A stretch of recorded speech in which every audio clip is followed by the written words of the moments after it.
you said in your statement, do you agree anybody should be able to serve in the military if they meet the standards?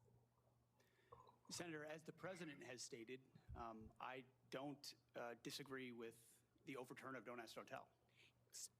Great, because I don't want you thinking, can't serve if you're a mom, can't serve if you're LGBTQ, and then last, can't serve if you're a leftist. The statements you said Can't serve if you're a leftist. people who have views differently than you, that we're the enemy. Are you saying that 50% of the DOD, if they hold liberal views or leftist views or are Democrats, are not welcome in the military? Are you saying that? Senator, I volunteered to deploy to Afghanistan under Democrat President Barack Obama.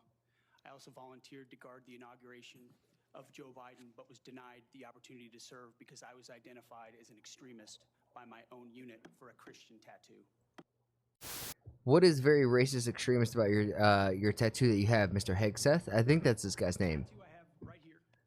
What is this very offensive, extremist, racist tattoo that you have? It's a tattoo I have right here, Senator. It's called the Jerusalem Cross. It's a historic Christian symbol. In fact, interestingly, recently I attended briefly the memorial ceremony of former President Jimmy Carter on the floor of our National Cathedral. On the front page of his program was the very same Jerusalem Cross. It is a Christian religious symbol. And when the events happened before preceding the Biden inauguration, I was a part of the mobilization to defend that inauguration as someone who'd been a proud supporter of Donald Trump, but also a member of the military, had orders to come to Washington, D.C. to guard that inauguration. And at the last minute, those orders were revoked. I've never had orders revoked before. I'd been on orders to a lot of places to do a lot of difficult and dangerous things.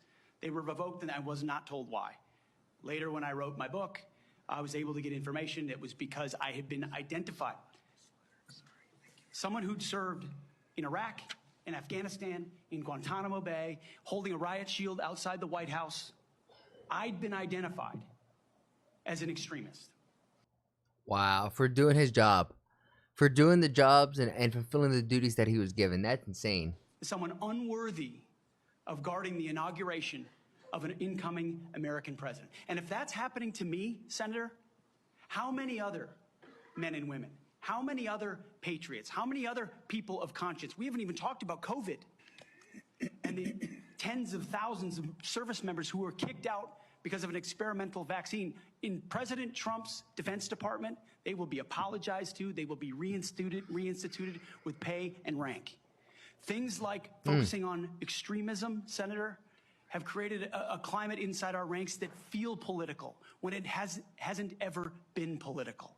And that's probably the most frustrating thing right now, especially in times of America. It's like it feels like things that were never political are now politicized. And the perfect example for everyday people, for casuals, is just gaming. If we look at just the stuff that's come out recently out of American development studios, it doesn't need to be political, but it instantly gets turned political with the DII talk, the woke talk, like is this woke, cancel culture, all of the stuff over the past few years that has just been like this mind virus that's taken over America has just been force-fed into our faces through video games, through movies, things that were never really political, that had messages to them, but it was never forced down your throat in such a way.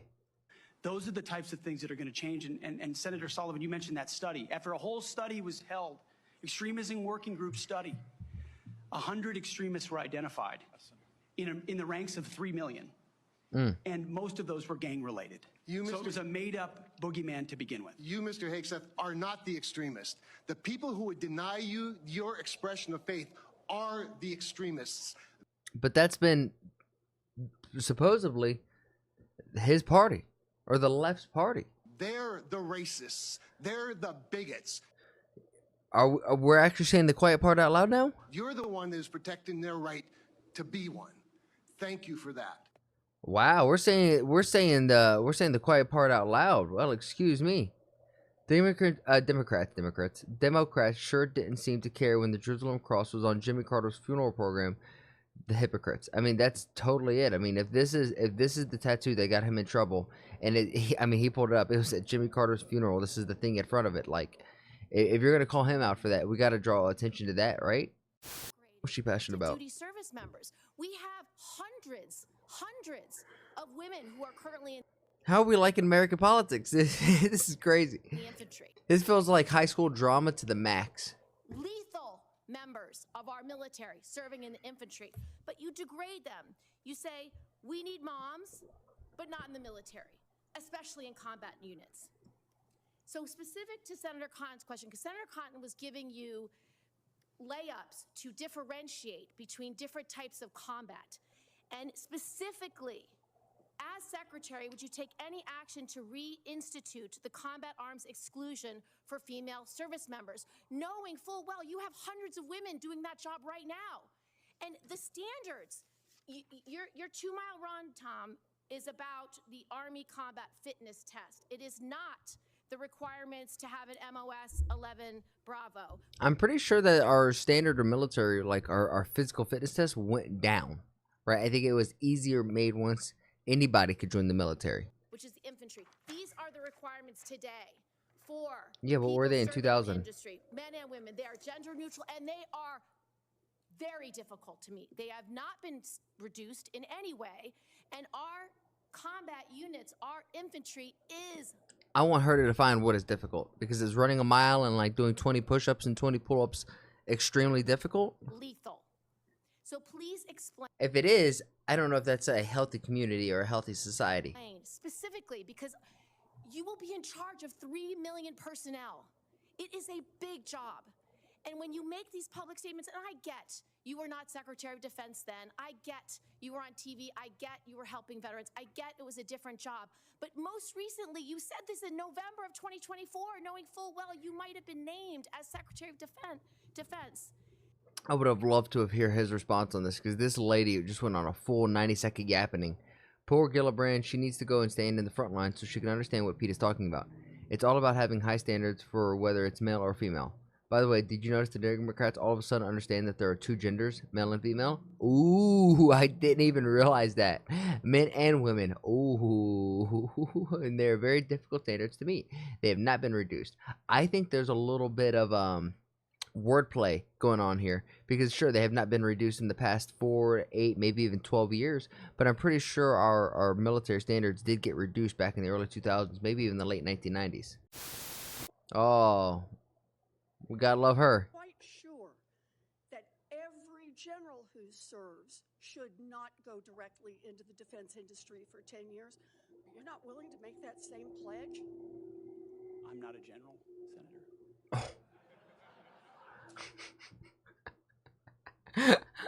Look at his reaction. He said, "Oh God, that was good." You'll be the one.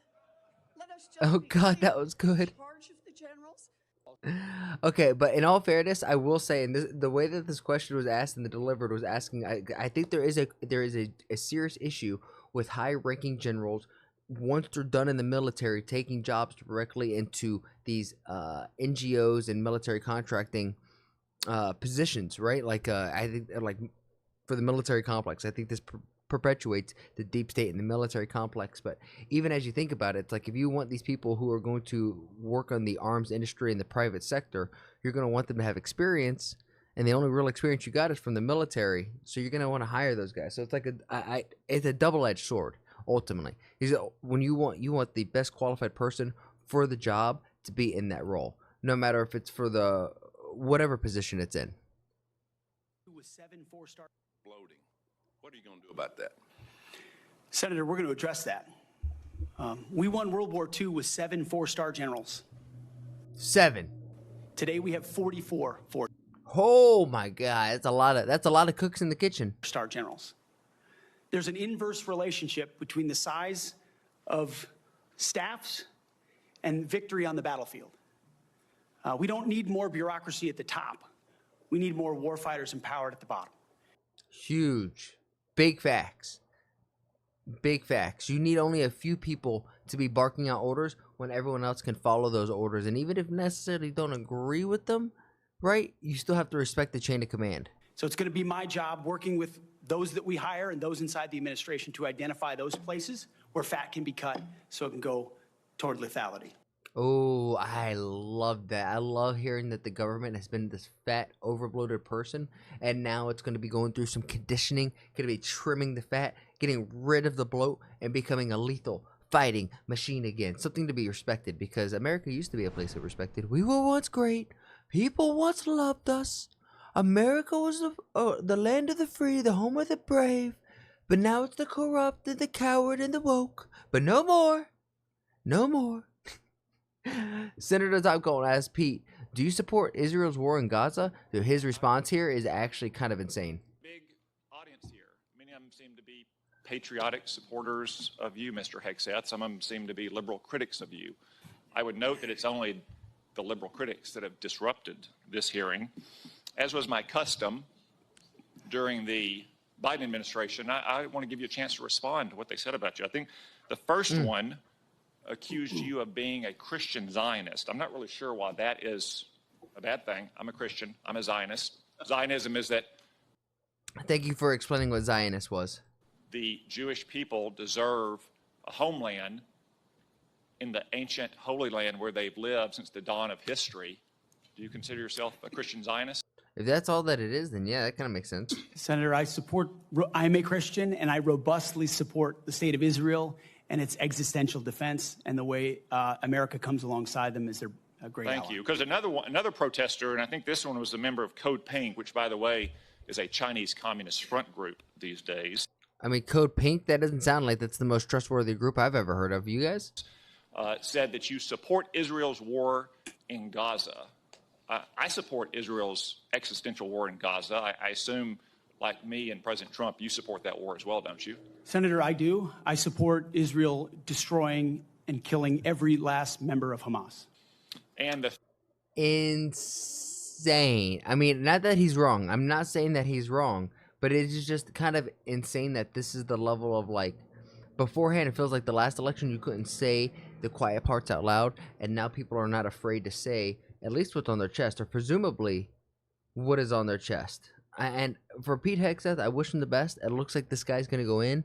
This guy has the right the right demeanor, the right charisma. I'm a fan of this, but I want to know what you guys think. One, how crazy is it? This feels like the American politics system. We have people who are in power right now who feel like they're the high school president trying to play a game of gotcha. If you're picking up what I'm putting down, then please like the video, subscribe, and if you really like it, then share it with some of your friends. My goal here is to spread a positive message while sprinkling my 2 cents on big topics like American, Indian, and world geopolitics, and even small stuff like Twitch drama and online debacles. And if you want to see it live, come join me over on Twitch.